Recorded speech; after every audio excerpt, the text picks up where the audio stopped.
Okay guys, आज हम बात करते हैं स्ट्रेस और स्ट्रेन की और साथ में हुक्स लॉ की और फिर रिलेशन बिटवीन स्ट्रेन और स्ट्रेस की। ठीक है गाइस, तो हम सबसे पहले देखना चाहते हैं कि भाई स्ट्रेस क्या होता है। एक्चुअली हम देखते हैं, अगर कोई वायर लेते हैं हम, अगर कोई वायर है, जैसे सपोज कीजिए ये कोई वायर है, तो इस पर अगर मैं कोई फोर्स एफ लगाता हूँ, अगर मैं इस वायर पे कोई फोर्स लगा रहा हूँ एफ, यानी कि इस वायर पे मैं वेट डालता जा रहा हूँ एफ लगाता हूँ, तो इसकी क्या होता है कि लेंथ में चेंज हो जाता है गाइस। इसकी जो लेंथ होती है वो क्या हो जाती है, बढ़ जाती है। तो ये जो डेल एल होता है, डेल एल होता है, इसको हम क्या क्या बोलते हैं, ये जितना लेंथ में चेंज हुआ डेल एल अपॉन एल, तो इसको हम क्या बोलते हैं गाइस, इसको हम बोलते हैं स्ट्रेन। ये जो डेल एल होता है, इसकी जो लेंथ में पर यूनिट लेंथ में जो चेंज होता है उसको हम क्या बोलते हैं, स्ट्रेन बोलते हैं। और जो ये फोर्स लगता है पर यूनिट एरिया पर, तो एफ ऑफ ए जो होता है वो गाइस वो क्या होता है, स्ट्रेस होता है गाइस। ठीक है, हम कितना फोर्स लगाते हैं, फोर्स इसको हम बोल सकते हैं डिफॉर्मेशन फोर्स या रिस्टोरिंग फोर्स। जितना हम हुक्स लॉ में जितना हम डिफॉर्मेशन फोर्स लगाते हैं उतना ही उसमें रिस्टोरिंग फोर्स लगता है गाइस। तो स्ट्रेस और स्ट्रेन समझ में आ गया। स्ट्रेस होता है एफ अपॉन ए और जो स्ट्रेन होता है वो डेल एल अपॉन एल, यानी कि जितना लेंथ में चेंज होता है गाइस। अब हम बात करते हैं गाइस हुक्स लॉ की। हुक्स लॉ में क्या कहते हैं, हुक्स क्या कहते हैं, हुक्स रॉबर्ट हुक्स जो थे साइंटिस्ट, वो क्या कहते हैं कि जो स्ट्रेस होता है वो हमेशा वो क्या होता है, वो प्रोपोर्शनल होता है किसके, स्ट्रेन के। क्या होता है, प्रोपोर्शनल होता है किसके, स्ट्रेन के। यानी कि जो स्ट्रेस है वो होगा इक्वल होगा के, कोई कांस्टेंट है और वो इक्वल होगा किसके, स्ट्रेन के। यहाँ पर जो के कांस्टेंट आता है गाइस, ये जो के कांस्टेंट है हुक्स लॉ में, जो के कांस्टेंट होता है इसको हम बोलते हैं modulus of elasticity. Modulus of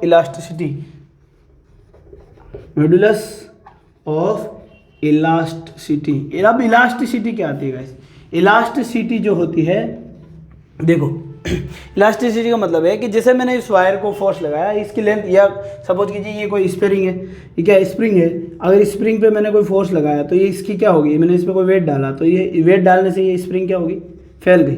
ठीक है, और जैसे ही मैंने वापस ये वेट हटाया, तो जैसे ही मैंने इस पर वेट हटाया तो ये वापस क्या होगी, अपने इनिशियल स्टेट पर आ गई।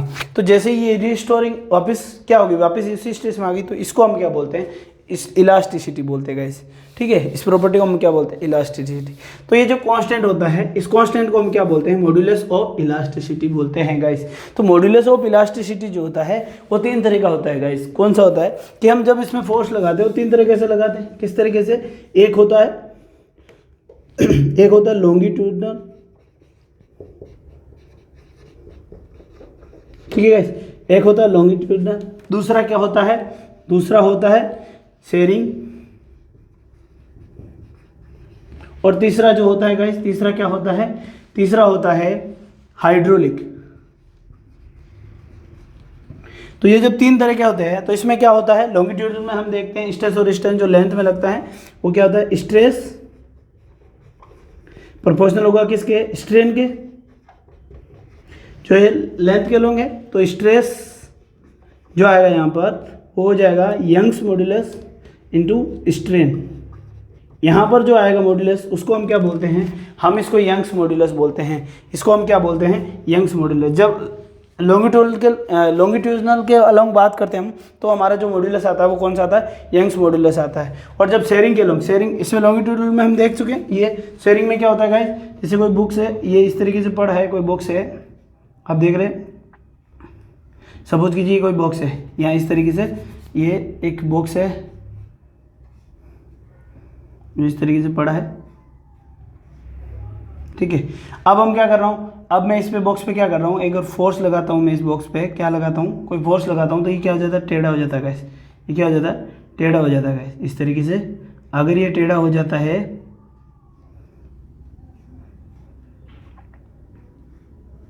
ठीक है, तो इस तरीके से ये क्या हो जाता है, टेढ़ा हो जाता है। अब ये टेढ़ा हो जाता है तो इसके अंदर कुछ ये एक्स डिस्टेंस फोर्स लगाया हमने। अगर फोर्स यहाँ पर, ये क्या एरिया ए है, इस पर फोर्स हमने इस तरीके से लगाया, तो ये क्या होगा, एक्स डिस्टेंस होगी, ये एल है। तो यहाँ पर जो फोर्स लगेगा वो एक्स अपॉन एल लगेगा, जो कि क्या होगा, टेन थीटा के इक्वल होगा।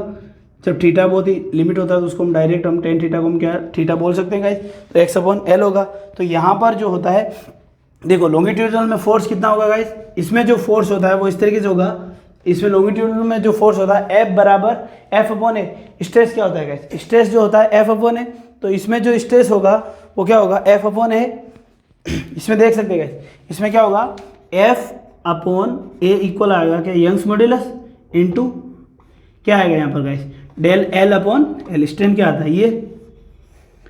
अब बात करते हैं इसमें हम इसको हम बोलते हैं, इसमें जो मॉड्यूलस आएगा G, जिसको हम G से डिनोट करते हैं, उसको हम बोल रहे हैं शेयर मॉड्यूलस बोलते हैं। क्या बोलते हैं, शेयर मॉड्यूलस। तो वो कितना हो जाएगा गाइस, यहाँ पर F अपॉन A इक्वल हो जाएगा G इंटू क्या हो जाएगा X अपॉन L हो जाएगा गाइस, ठीक है। तीसरा आता है हाइड्रोलिक। मतलब हाइड्रोलिक में क्या होता है, अगर जैसे यहाँ पर पानी भरा हुआ है और हम इसमें कोई चीज़ डालते हैं तो इसमें क्या होता है कि चारों तरफ से इसमें फोर्स लगता है, तो इसका क्या होता है वॉल्यूम कम हो जाता है। वॉल्यूम क्या हो जाता है, यानी कि इसमें क्या चेंज होता है, वॉल्यूम हो जाता है डेल वी अपॉन वी हो जाता है गाइस। तो यहाँ पर जो फोर्स लगेगा स्ट्रेस होता है, स्ट्रेस क्या होगा, स्ट्रेस एफ ए बराबर होगा किसके, यहाँ पर जो मॉड्यूलस होगा बल्क मॉड्यूलस लगेगा। अब एफ ए नहीं आएगा, यहाँ पर स्ट्रेस जो आता है, हमने देखो स्ट्रेस जो है एफ अपॉन है, यहाँ पर जो स्ट्रेस आएगा अब वो स्ट्रेस किस में आएगा, प्रेशर में आएगा। क्योंकि जब हम इसके अंदर लिक्विड के अंदर इस बॉल को डालेंगे तो इसके ऊपर चारों तरफ से क्या लगेगा, प्रेशर लगेगा। तो यहाँ पर पी लिखेंगे, पी बराबर होगा minus b into del v upon v. यहाँ पर नेगेटिव क्यों आया ये हम बाद में आगे डिस्कस करेंगे। इसको हम बल्क मॉड्यूलस बोलते हैं गाइस। तो तीन तरह के मॉड्यूलस होते हैं, तीन तरह के मॉड्यूलस होते हैं यंग्स मॉड्यूलस, शेयर मॉड्यूलस और bulk modulus. Young modulus longitudinal में लगता है, शेयर मॉड्यूलस में शेयरिंग में लगता है, और हाइड्रोलिक में कौन सा लगता है, बल्क मॉड्यूलस लगता है गाइस। आगे बात समझ में। तो हमने क्या देखा कि तीन तरह के जो मॉड्यूलस होते हैं कौन कौन से होते हैं। लॉन्गिट्यूडनल में इसमें क्या होता है, लॉन्गिट्यूडनल में यंग्स मॉड्यूलस, शेयर मॉड्यूलस और बल्क मॉड्यूलस। और ये मॉड्यूलस क्या होते हैं, इसको हम बोलते हैं मॉड्यूलस ऑफ इलास्टिसिटी बोलते हैं, के कांस्टेंट, जो कि क्या होता रहता है, चेंज होता रहता है गाइस।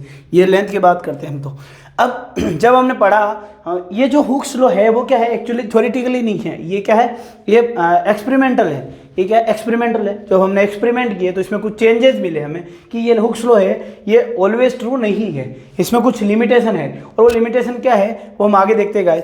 देखो स्ट्रेस क्या होता है, स्ट्रेस क्या है, एफ अपॉन ए होता है, स्ट्रेन क्या होता है, डेल अपॉन एल है, जब हम लॉन्गिट्यूडनल की बात करते हैं गाइस। तो अब हम यहाँ पर बात करेंगे सिर्फ लॉन्गिट्यूडनल यंग्स मॉड्यूलस की बात करेंगे। तो यंग्स मॉड्यूलस में हम देखते हैं, इसको मैं एक बार रफ कर देता हूँ, फिर हम इस ग्राफ को स्टडी करते हैं गाइस जो हमने एक्सपेरिमेंट से निकाला है।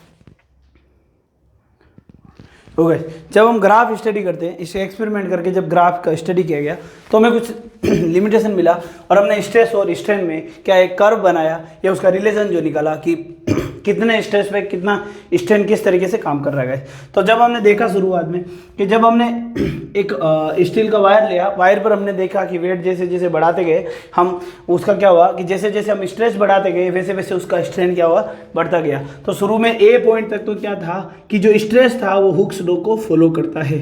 क्या करता है, ये जो प्रॉपर्टी है इस वायर की हुक्स लॉ को फॉलो करता है। यानी कि हुक्स लॉ क्या कहता है कि स्ट्रेस जो होता है, स्ट्रेस जो है वो प्रोपोर्शनल है किसके, स्ट्रेन के। यानी कि अगर मैं इस तार पे वेट डालता रहता हूँ स्प्रिंग पे वेट डाल रहा हूँ, तो क्या होता है कि शुरुआत में ए पॉइंट तक तो ये क्या होगा, जैसे वेट डालूंगा वो उसकी लेंथ क्या हो जाएगी, बढ़ जाएगी, वो खिंच जाएगा। जैसे छोड़ूंगा वापस अपने ओरिजिनल स्टेट पर आ जाएगा। ठीक है, स्प्रिंग को खींचा छोड़ा, वापस ओरिजिनल पे खींचा छोड़ा, तो ये ऐसे लेके ए तक ही ऐसे फॉलो कर रहा है। लेकिन जैसे ही मैं ए से बी तक जाया, ए से लेके आगे और बी तक थोड़ा और ज़्यादा लंबा खींच लिया, इस बार मैंने ओ से लेके बी तक खींच दिया। तो बी तक खींचते से मुझे लगा कि ए के बाद जो है ये हुक्स लॉ को फॉलो नहीं करता है। ए के बाद जो है ये हुक्स लॉ को फॉलो नहीं करता है। जो बी है, जो ये जो ए है ना, ए क्या है, ये जो ए पॉइंट है वो क्या है, लिमिट ऑफ हुक्स लॉ। ये हुक्स लॉ की क्या है, लिमिट है, यानी कि इससे आगे हुक्स लॉ फॉलो नहीं करेगा। लेकिन जब ए से आगे बी तक खींचा तो ये अपने ओरिजिनल स्टेट पे तो वापस आ गया। लेकिन हम देख रहे हैं ए से आगे ये स्ट्रेस जो है वो स्ट्रेन के प्रोपोर्शनल नहीं है, वापस तो आ रहा है, लेकिन ये स्ट्रेस जो है वो स्ट्रेन के प्रोपोर्शनल नहीं है। कहाँ प्रोपोर्शनल है, क्या स्ट्रेट लाइन में है, नहीं है। तो इसका मतलब जो खींचते हैं तो वो वापस तो आ रहा है अपना ओरिजिनल स्ट्रेस में, लेकिन जो इसका जो है स्ट्रेन जो है वो इसके स्ट्रेस के प्रोपोर्शनल नहीं है। तो इसको हम बोलते हैं कि इलास्टिक लिमिट। बी तक तो ये क्या हो जाता है, अपने ओरिजिनल स्टेट पे वापस आ जाता है। बी तक अगर हम इसको स्ट्रेस देते हैं, स्ट्रेस ऑन बी पर, यानी इतना अगर हम इसको स्ट्रेस देते हैं तो ये अपने ओरिजिनल स्टेट में तो वापस आ रहा है, लेकिन ए से आगे अगर आप इसको स्ट्रेस बढ़ाते हो तो ये हुक्स लॉ को फॉलो नहीं करता है। लेकिन ये जो है इलास्टिक है, क्या पर है, यहाँ पर इलास्टिक तो है, तो इसको हम बोल सकते हैं ये ए से लेके बी जो रीजन है उसको हम बोल सकते हैं, ए से लेके जो बी का जो रीजन है उसको हम बोलते हैं इलास्टिक रीजन। क्या बोलते हैं गाइस, इलास्टिक रीजन, क्योंकि ये देखो इलास्टिक लॉ तो है, इलास्टिक तो है ए से लेके बी तक, लेकिन हुक्स लॉ को फॉलो नहीं कर रहा है, तो इसको हम बोलते हैं इलास्टिक रीजन। ठीक है, इलास्टिक रीजन, ठीक है, यानी कि ये क्या है, हुक्स लॉ को फॉलो नहीं कर रहा है, बाकी ये इलास्टिक तो है ना, इलास्टिक तो है, तो इसको बी पॉइंट को हम क्या बोल सकते हैं, हम बी को क्या बोल सकते हैं, प्लास्टिक। ये जो मतलब इसको ये लिमिट है इसकी, ये इलास्टिक रीजन है, इसको हम प्लास्टिक बोल सकते हैं, ये कि प्लास्टिक की प्रॉपर्टी फॉलो करता है, प्लास्टिक फॉलो। चलो आगे देखते हैं, मतलब इलास्टिक की प्रॉपर्टी को, सॉरी प्लास्टिक इलास्टिक को प्रॉपर्टी, तो ये इलास्टिक लिमिट है, जो इलास्टिक लिमिट है, ये क्या है, बी जो है इलास्टिक लिमिट, यानी कि बी से आगे जो इसकी इलास्टिक की जो प्रॉपर्टी है वो क्या हो जाएगी, खत्म हो जाएगी, क्या हो जाएगी, बी जो बोल सकते हैं, बी पॉइंट जो है वो क्या है, इसकी इलास्टिक लिमिट है गाइस। यानी कि if deforming force as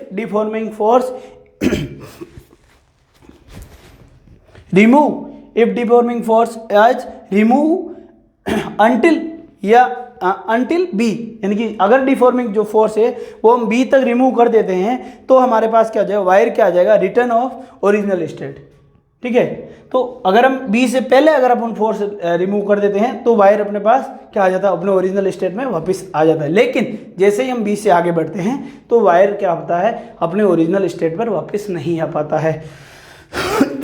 B से जैसे ही आगे मैंने इसको खींचा या फोर्स लगाया इस पे, तो इसमें क्या होगा कि वायर जो है वो अपनी ओरिजिनल स्टेट पर वापस नहीं आएगा, इस बार इसमें क्या हो जाएगा, कुछ ना कुछ इसमें स्ट्रेन आ जाएगा, यानी कि इसकी लेंथ में कुछ ना कुछ परमानेंट चेंज हो जाएगा गाइस, इसकी लेंथ में कुछ ना कुछ, यानी कि अगर स्प्रिंग है तो मैंने इसको बी तक खींचा और जैसे ही मैं बी से आगे गया, सपोज कीजिए मैं बी से आगे गया, तो बी से आगे जाने के बाद अब स्प्रिंग लौट के तो आएगी, जो स्प्रिंग है वो लौट के तो आएगी, लेकिन इस बार क्या है, लौट के आ रही है पर वो अपनी ओरिजिनल स्टेट में वापस नहीं आ पा रही, जितना ये इतना है तो ये इतना नहीं है, इसमें इस बार कुछ ना कुछ इसकी लेंथ में क्या होगी, परमानेंट इसकी लेंथ क्या होगी, बढ़ गई, यानी कि इसमें क्या हो गया, परमानेंट चेंज आ गया, कुछ ना कुछ तो इसमें परमानेंट चेंज आ गया, यानी कि इसमें परमानेंट स्ट्रेन आ गया अगर मैं सी पॉइंट तक पहुंच जाता हूं तो।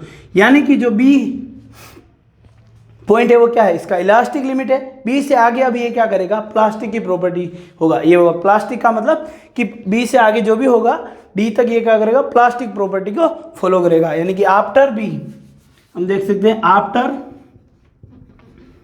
बी जो हो जाएगा प्लास्टिक प्रॉपर्टी हो जाएगी, कैसी प्रॉपर्टी हो जाएगी, प्लास्टिक प्रॉपर्टी, यानी कि ये वापिस तो आएगा लेकिन कुछ ना कुछ इसमें स्ट्रेन, परमानेंट स्ट्रेन रह जाएगा। ठीक है गाइस, अब जैसे ही मैंने सी से आगे खींचा, डी तक मैंने इसको स्ट्रेन दिया, डी तक मैंने स्ट्रेन दिया, डी तक का स्ट्रेन दिया मैंने, तो जो डी पॉइंट पर जो स्ट्रेन होता है ना गाइस, ये डी पॉइंट पर जो स्ट्रेन होता है, जो स्ट्रेस होता है डी पॉइंट पर, उसको हम बोलते हैं ब्रेकिंग स्ट्रेस। क्या बोलते हैं गाइस, ब्रेकिंग स्ट्रेस,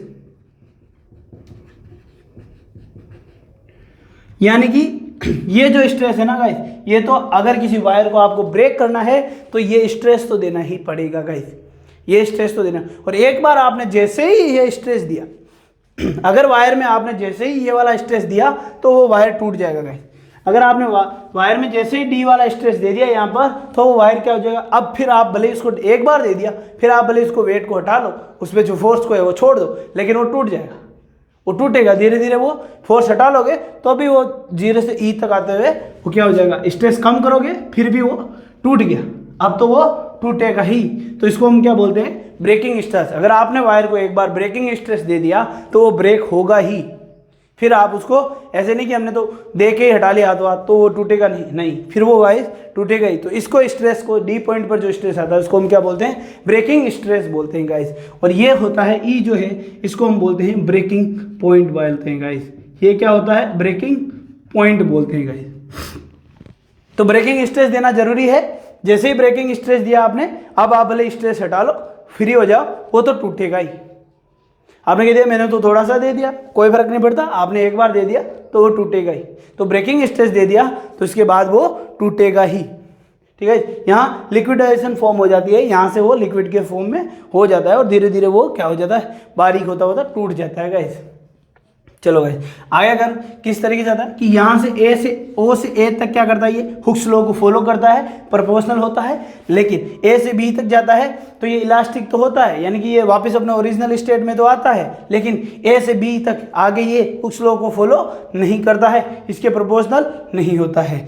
अब बी से जैसे ही आगे गया मैं तो अब फिर भी इसमें इलास्टिक रीजन कुछ, इसमें क्या होता है प्लास्टिक रीजन आ जाता है, इसमें जो होता है प्लास्टिक प्रॉपर्टी आ जाती है, इलास्टिक ना रह के फिर प्लास्टिक प्रॉपर्टी आ जाती है, यानी कि ये वापस तो आता है लेकिन इसमें कुछ ना कुछ स्ट्रेन रह जाता है। जैसे रबड़ में देखते हैं या किसी और प्लास्टिक में देखते हैं, हम उसको खींचते हैं तो वो बढ़ता तो है लेकिन वो वापस पूरा कंप्रेस नहीं हो पाता है, ओरिजिनल स्टेट में नहीं आता है। तो यहाँ से इसको बी से आगे जो होगा उसको हम बोलते हैं प्लास्टिक रीजन, और ये बी तक जो है उसको हम बोलते हैं इलास्टिक रीजन, और ये हुक्स लॉ को ए तक क्या होता है, हुक्स लॉ को फॉलो करता है। और डी पॉइंट जो है यानी कि डी पॉइंट पर हमने स्ट्रेस दिया, डी पॉइंट तक का स्ट्रेस दिया, यानी कि हमने एक बार अगर उस वायर को ब्रेकिंग स्ट्रेस दे दिया तो वो फिर पक्का टूटेगा। उसके बाद चाहे आप, जैसे हमने यहाँ से फिर बाद में क्या किया, हमने इसको स्ट्रेन को कम कर दिया, यानी कि वेट जो डाल रहे थे वायर पे वो हटा दिया, लेकिन फिर भी वो क्या है, टूटेगा।